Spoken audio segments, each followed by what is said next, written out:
Hello, welcome to Revive and Rise. I'm your host, Melody Parrish. I want to thank you for joining us today. We have a very special guest, Samantha Foote. She's a board certified music therapist and owner of Boise Music Therapy, and she is going to share her expertise with us today. Samantha, thank you for joining us, and I'm so glad you're here. Yeah, thanks for having me on the show. It's great to be here.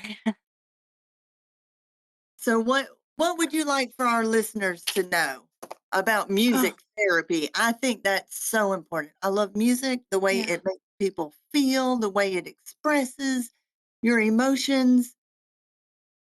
Yeah. First of all, what music therapy is, there's some misconceptions about what music therapy is. And so I like to say that music is just, sound moving over time. There's sound and silence and notes and rhythm and all of that. And that's music, and that's great.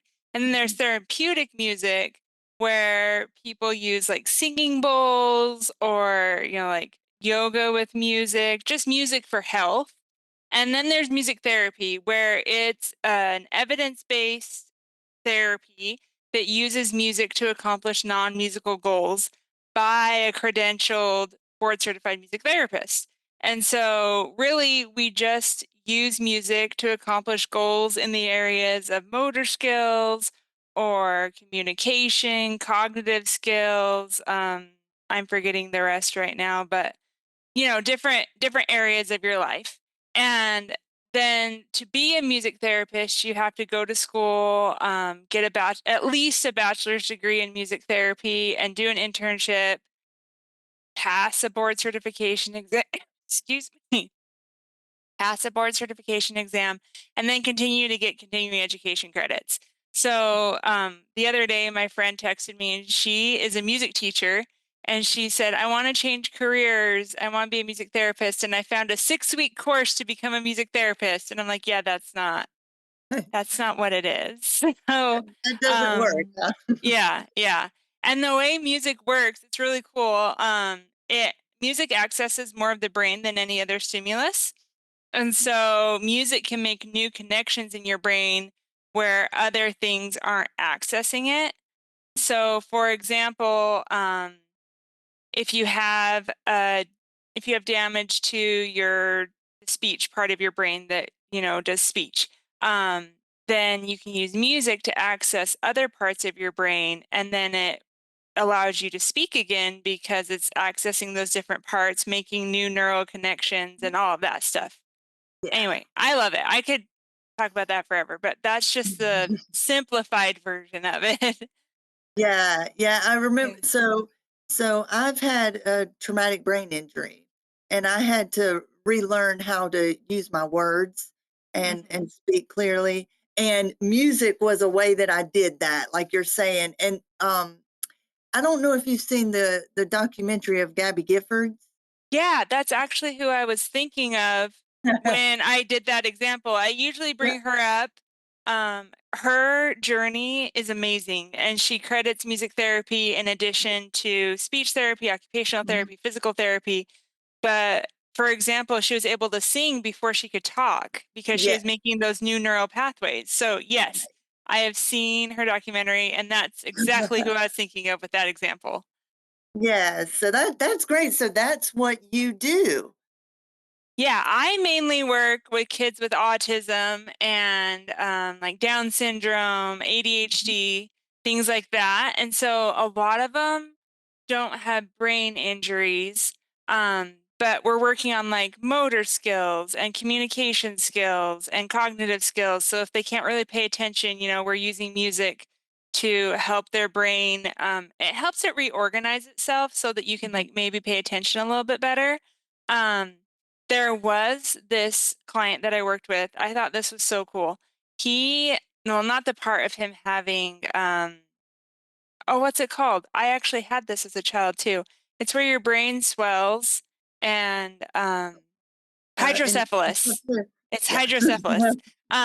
So he had hydrocephalus as a baby, Mhm. and it created some issues with his comprehension and some other issues. And so he could not understand questions unless they were sung to him.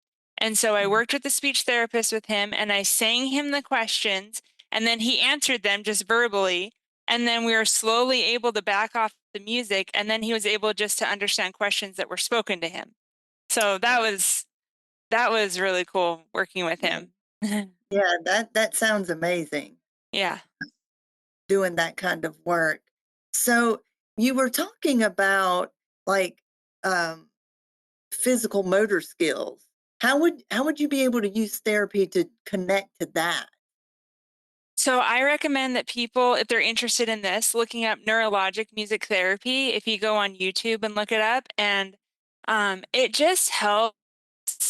So, for example, if you have a stroke and Mhm, you're not able to walk like you were before, you can use music and they use a metronome and then they put a song to the metronome. And a metronome is just an instrument that keeps a steady beat. So it mhm, just tick, tick, tick, tick, it just makes a sound for the beats.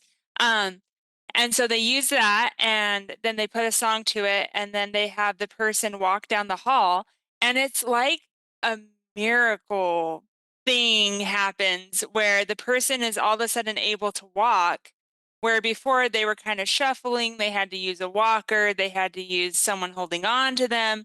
And then when they get the music going, they're able to walk independently, they're able to walk at an appropriate gait and then it lasts for quite a while afterwards. Obviously, you have to keep doing it, but yeah. And then for the kids that I work with, we'll just use rhythm. So I work with this kid who is not speaking, but if we do rhythm at the beginning of the session, mhm, then he is able to say more words during the session.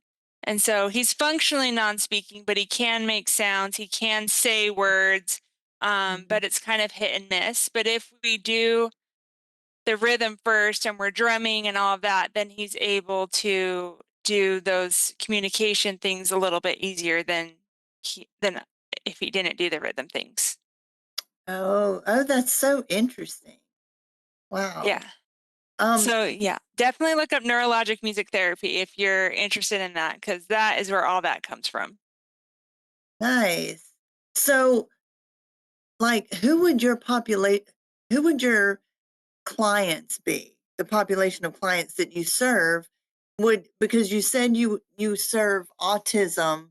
Do you serve other, like, learning challenges, like people that have maybe learning challenges or things like that? Yeah, music can be great with that. I worked or I did a practicum at a school for kids with disabilities, and we worked on saying on reading skills. Mhm, So doing like consonant, vowel, consonant words. And so we made up a song about how to sound it out. You sound it out and then you say the word, and then you sound out a different word and you say the word. And so it can be great for learning disabilities too. Just making up different songs to understand concepts or depends on the learning disability. So if they have like auditory processing disorder, we can do mhm. music stuff with that. And yeah, so I've definitely worked with those kinds of things too. Wow. Wow. So it's just a variety of capabilities. Yeah, so my company, we generally work with, kids with autism and ADHD and Down syndrome, just neurodivergent kids.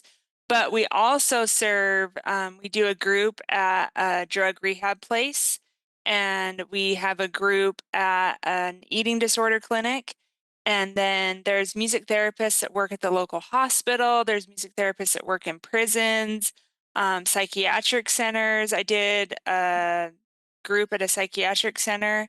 And, with those, we just worked on like building community because so Mhm, often when people are in a psychiatric center or they're in like a drug rehab place or an eating disorder clinic or whatever, they feel like they're not a part of the community. They feel like they're not worthy of being in the community. And so we really try and build up their skills to know that they are worthy, they have self-worth, and build up their self-esteem to know that they can be a contributing member of society, I guess, and just build that up in them. And Mhm. so, and we do that with, we do drum circles, where a drum circle is just you sit in a circle, Mhm. obviously, and you can play drums or percussion instruments like egg shakers or just different percussion instruments. You can sing, you can dance, sometimes there's scarves involved. And then that helps. There's so many things that come out of making music as a group, but we also have people lead the group. And so they get in a place of leadership in a safe place. So they're able to feel like they can contribute. They can do things in front of a group. They can like lead a group, because so often they feel like nobody wants them. They're not worth anything. They can't contribute anything. And so then that kind of empowers them to do other things in their life too. Oh, nice, nice. I Yeah. love that. And it's all about community and how we need each other as well. And I Yeah. love that about music, that it just connects people in such a way. Yeah, so there's a lot of like health benefits that come out of just making music together. It actually increases your immune system, increases your empathy circuits, decreases stress, and I can't think of all the different things. There's a bunch of different things that it does, and just helps people feel a part of something. When I feel like, especially with the online world, we're so distant from each other that music helps kind of come back together. Yes. Yeah, and that's another thing, like, technology is wonderful, and it's great to be able to text people and to be able to FaceTime people, but still, you need that physical connection. And Yeah, that's nice to know that music is a wonderful way to do that. yeah. Or I also worked with patients who had dementia, Mhm. and we did choir so that they had dementia and stroke. So kind of like a niche thing, but they were able to sing once again before they could really talk. And so they could come together, do things as a group, get that community support, hang out with each other, and kind of build that support system. And then also strengthen their neural circuits to speak and all of that. So, yeah, it's just amazing what it can do with bringing people together and all the other benefits that come with it. Yeah, yeah, definitely. Now, back to neurodivergence, because that's kind of our theme for the month, Yeah, yeah, learning disabilities and neurodivergence. So, how would can you talk to our listeners about what exactly neurodivergence entails? Because there's such a broad, like to say neurodivergence, it's just such a broad stroke to yeah. say that. Can you talk a little more about that?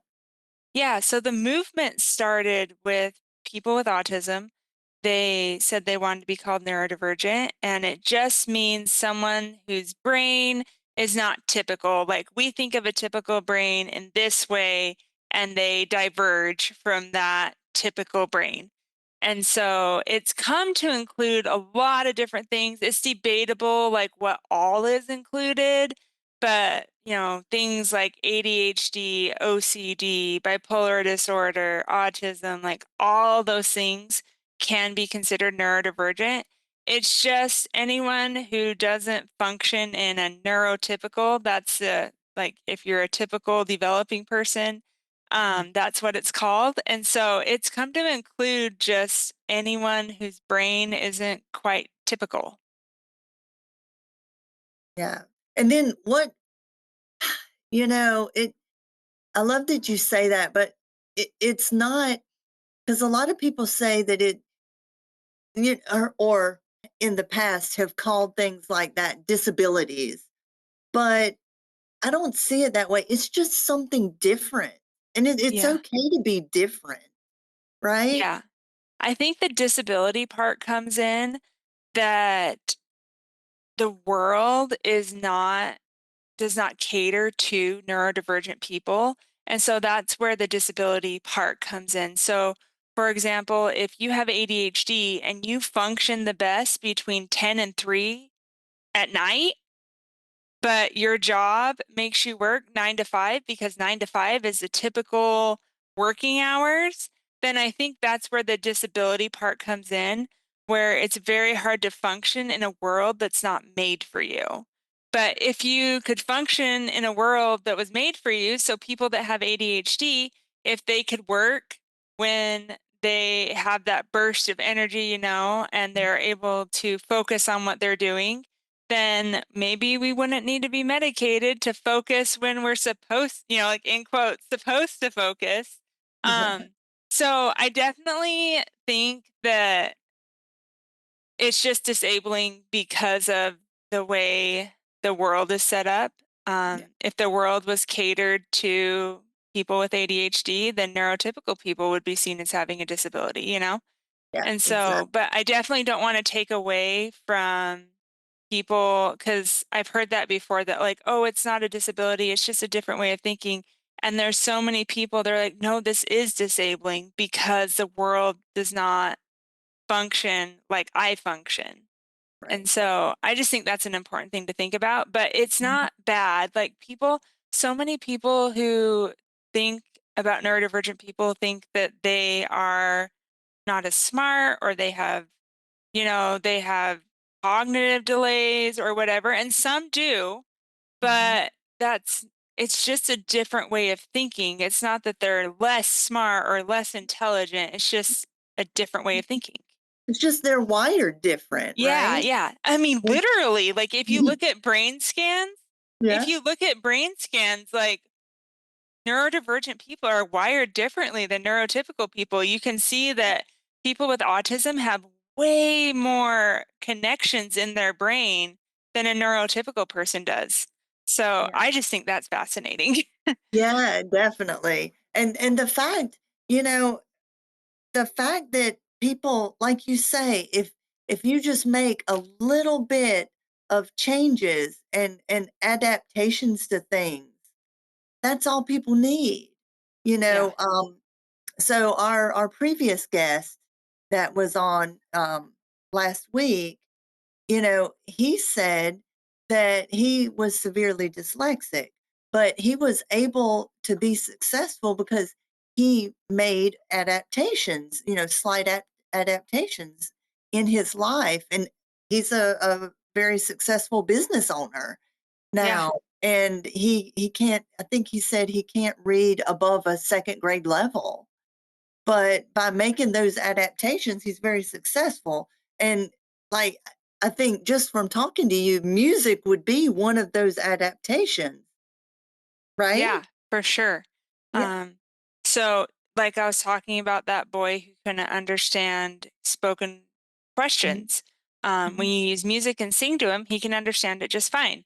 And it's not that you have to make this big, elaborate, you know, melody. You just have to kind of sing the question, and he was just fine. Um, and then, like if you're needing to do a motor task, if you just get the metronome and you like get your brain organized with the metronome, then you're able to do the tasks that you need to do. So just different things like that. And then yeah, just, participating in music therapy can rewire your brain so that you can do the things that you need to do. But yeah, yeah, I've known several people who have dyslexia that have like multi-million dollar businesses. yeah, It's so awesome. And they functionally, like some of them functionally cannot read. yeah, And so I just think that's amazing that they've, just made those adaptations in their life. And some of them are music. Some of them are different things. So yeah. That's pretty awesome. So, yeah, would you? So you're saying that like, when somebody that is neurodivergent uses music for uh, a therapy tool, that they can continually do that for a certain period of time, say 3 months, and then they'll be able to continue the task at hand, or would they have to still have the music therapy in so place? It depends on what you're doing. It's rewiring your brain. Mhm, So, for example, that kid that's functionally non-speaking, when I started working with him, he wasn't making any sounds. And the goal, like we will sing books. And mhm, so the goal is for him to hum the melody, then sing the words with the melody, say the words by themselves, and then speak spontaneously. mhm, We're at the part where he's actually humming the melody now, and he's making intermittent speech sounds, and he's making a lot of different sounds, and he's saying words intermittently. But when as we progress, the mhm. goal is for him to just be able to speak spontaneously, and then he's going to have that for life. Like he won't need to be continually be in music therapy for that to happen. I mean, we might use music therapy for other things, but that's something that his brain is just slowly rewiring itself so that he's able just to have that forever. Yeah. Oh, Yeah. I see. Well, that in itself is pretty awesome, I Yeah. think. So, when we're talking about how you would use music to help uh, in like addiction groups or things like that, can you explain that? Like how you would be able to use music therapy to help certain mental illnesses or addictions or other things?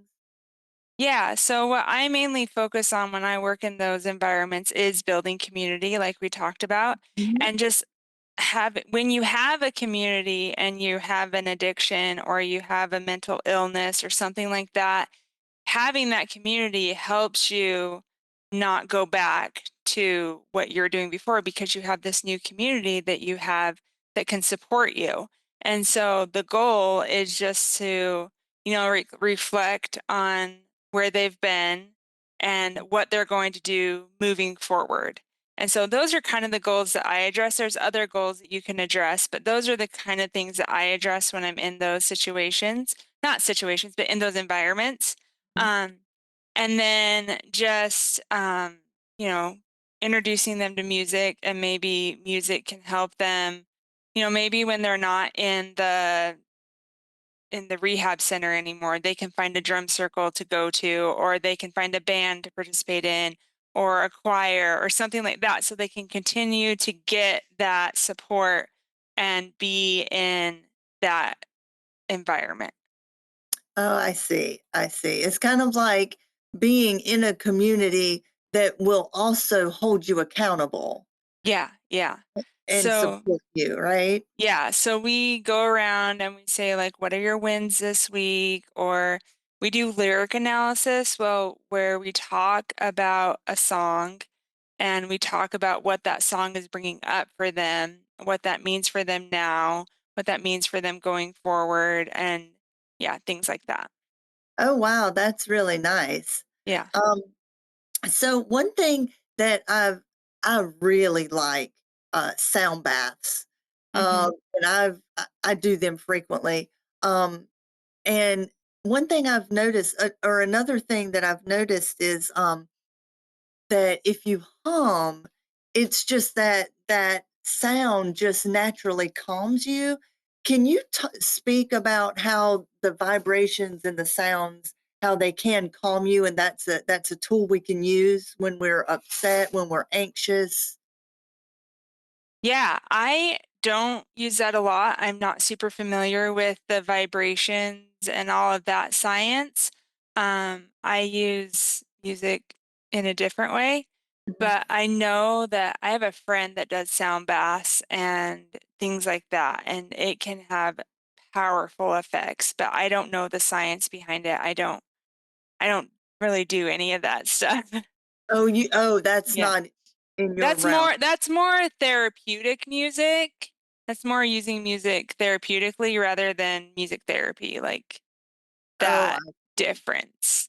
Um, but yeah, so I'm not super familiar with that stuff. oh, okay. Yeah. Yeah. So now when you use music, is is that just generally like percussion and drumming and you said like the shakers, or are there actual instruments that are better for those kind of things? So there's definitely different instruments you can use. And it just depends on your goal. Like if you have a goal for breast support, maybe you're going to play a wind instrument and you're going to learn how to play a wind instrument and work on that breast support. Um, if you're working on fine motor skills, we might work on piano or guitar or ukulele.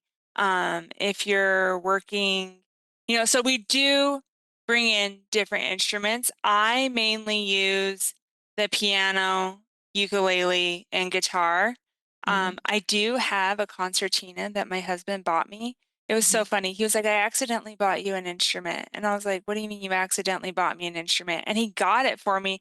I have no idea how to play this thing, but it's really good for kids who are working on gross motor skills because you have to put your hands in, and it's like a little accordion.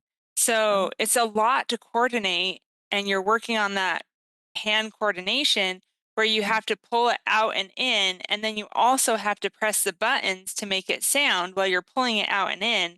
And uh, so that's something that we can use. And um, I've had kids learn how to play that so that they can work on, you're working on the gross motor with your arms, the fine motor with your fingers, and yeah, and that's a fun way to work on those skills. We use GarageBand, which is just an app on all Apple devices. mhm, We use GarageBand to make up songs. So when we're working on emotional and social skills, one thing is a lot of kids with autism or neurodivergent kids in general have a really hard time understanding emotions and understanding emotions in themselves and others.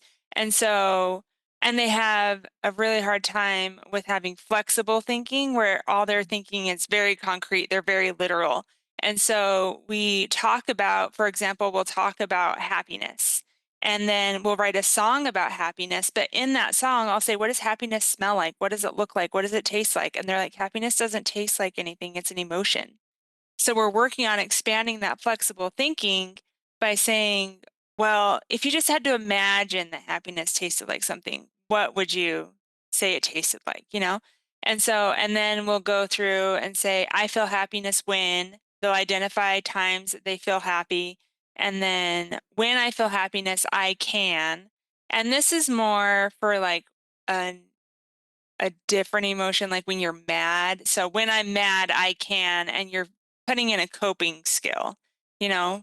And so you can say, like, I can breathe deeply, I can go for a walk, I can play the piano, I can whatever. And then we put those words into a song into GarageBand, and they make up a song on GarageBand that sounds happy to them, mhm. and then we put it all together. And so that's working on flexible thinking, understanding emotions, writing, like organizing a song in your brain and choosing, like making choices. And it's working on all those things just by doing that one intervention.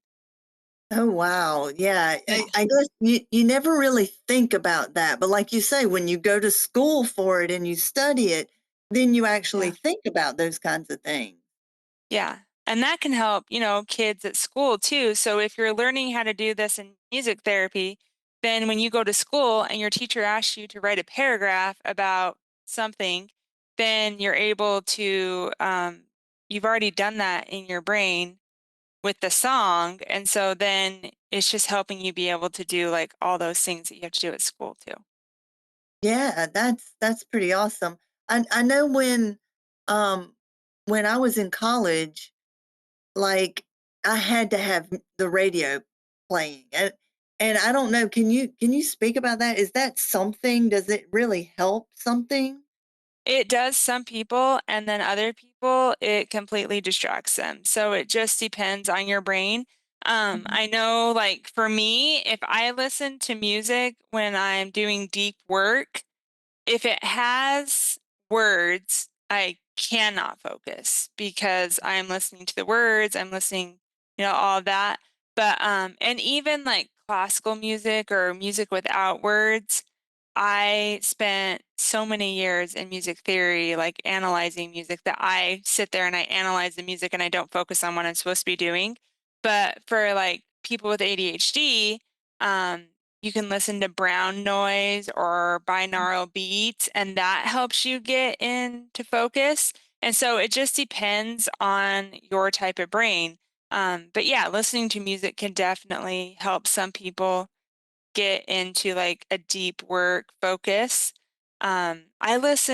I have ADHD, and I listened to brown noise once, and I was like, what is happening? Like, I was in the zone. It was amazing. Uh, So yeah, so definitely listening to music can help you. It just depends on your brain on what type of music you should be listening to. so you're saying for different things, you should be listening to different music to help you? Yeah. So for me, for example, like if I'm cleaning, I'm going to listen to something upbeat. I'm going to listen to something that I can sing along to and, dance along while I'm cleaning or whatever. But I cannot listen to that music while I'm doing like computer work or something that I have to really concentrate on. I'm not going to be able to listen to that same kind of music. And then that also goes into like your mood states. So there's this thing called the ISO principle, where if let's say you're angry and you want to get to happy, well, some people would be like, well, I just turn on happy music and then it will make me be happy. But you're not really feeling that emotion and going through that emotion when you just turn on happy music. And so what you want to do is like turn on angry music, feel the anger, move through the anger, don't stay there, and then you start listening to like calm music or happy music or whatever. And it actually helps you like switch your moods in a way that's going to keep you in the happiness rather Oh, than just going back to the anger.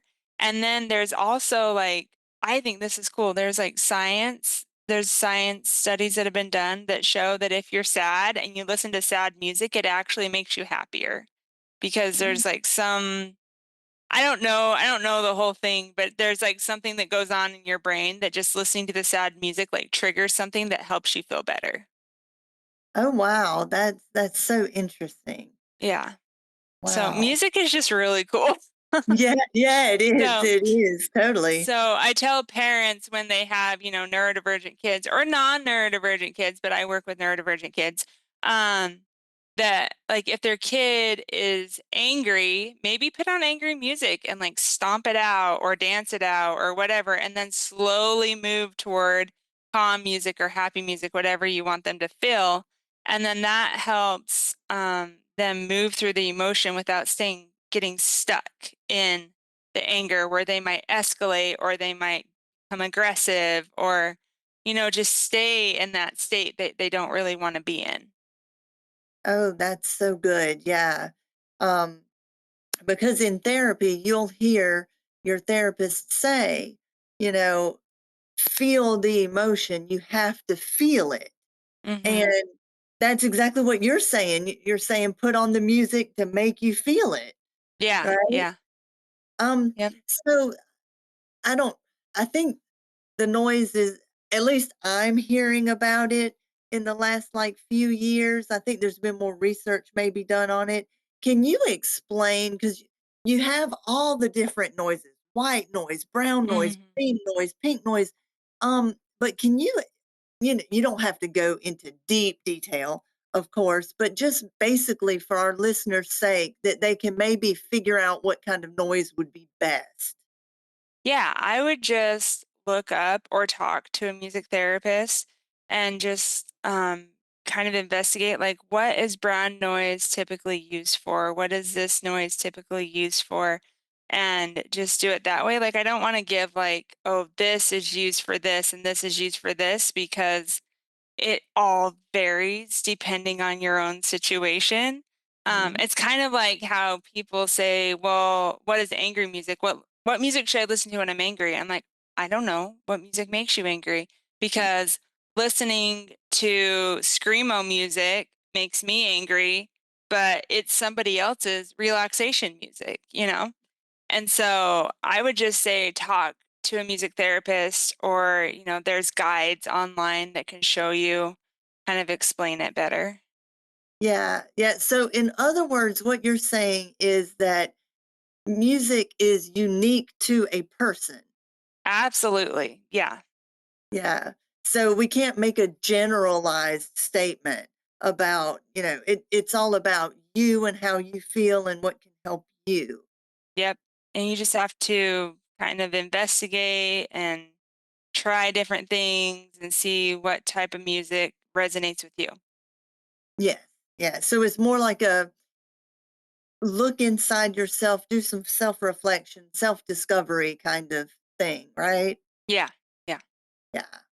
Well, that's wonderful. And how would, if somebody's wanting to find you specifically, how would they go about doing that? You can go to boisemusictherapycompany.com Mhm. and you can find me there. Okay. So your website. Yeah. Now, does it have to be in person or do you have other possibilities? Um, it depends on state licensure. So if you're in a state that has licensure, I cannot practice in that state. So I can't work with you. But if you're in Idaho, for example, and you want telehealth, because I live in Boise and you live like in Coeur d'Alene, which is way up north, I can do that because Idaho doesn't have licensure. Well, even if it did, I could work within the same state, but like Utah doesn't have licensure. And so I could work with somebody in Utah, but I can't work with somebody in Oregon because Oregon has licensure. Oh, I see how that works. So, Yeah. but basically, any of our listeners, because you are based in Boise, Idaho, Yeah. could reach out to you on the website, and then you could find out if you could work together, and then you could do like a telehealth Yeah. or something. Okay, well, that's great for our Yeah. listeners to know. Yeah. I recommend if you're looking for a music therapist in your area, you can go to cbmt.org and just look up a music therapist. Like you put in your area, you can even put in your city or just your state, and then you can look up the music therapist from there, and it will show you all the board certified music therapists in your area. Oh, great, great. Yeah. Um, and so if this is for parents, but also for individuals, I guess, how would you know that maybe music therapy would be something that would be beneficial for you? Um, well, a common misconception is that you have to be musical, like you have Mhm. to know how to play the piano, or you have to know how to play an instrument, or you have to sing, or whatever. Um, and that's not true. You don't have to have any formal training. You don't have to have any of that. I would just say if you're at all interested in it, see if it helps. There's not like, oh, if you have these things, you're great for music therapy, you know? Yeah. I even if, like, you don't like music, music Mhm. therapy can still help you, because we don't do everything like, I worked with a kid who I couldn't sing in front of him. He didn't like people singing. He liked listening to music without lyrics, Mhm. and we did other things, but, yeah, so that was interesting because I couldn't sing around him, but he was great in music therapy. So, I would say just if you're at all interested in what it could do, have a consultation with a music therapist and see if it can help. Nice. Nice. Well, Samantha, I just want to thank you so, so much for joining us today and offering your expertise. And I hope our listeners will come to your website and ask you questions. They can ask you questions even if they're not going to be seen by you, right? Yeah, for sure. Okay. Well, thank you so much. You are always welcome and we're always eager to learn more. Yeah, thank you. Thanks for having me on. All right. And just remember guys that y'all do not have to suffer alone in your struggle. Take care.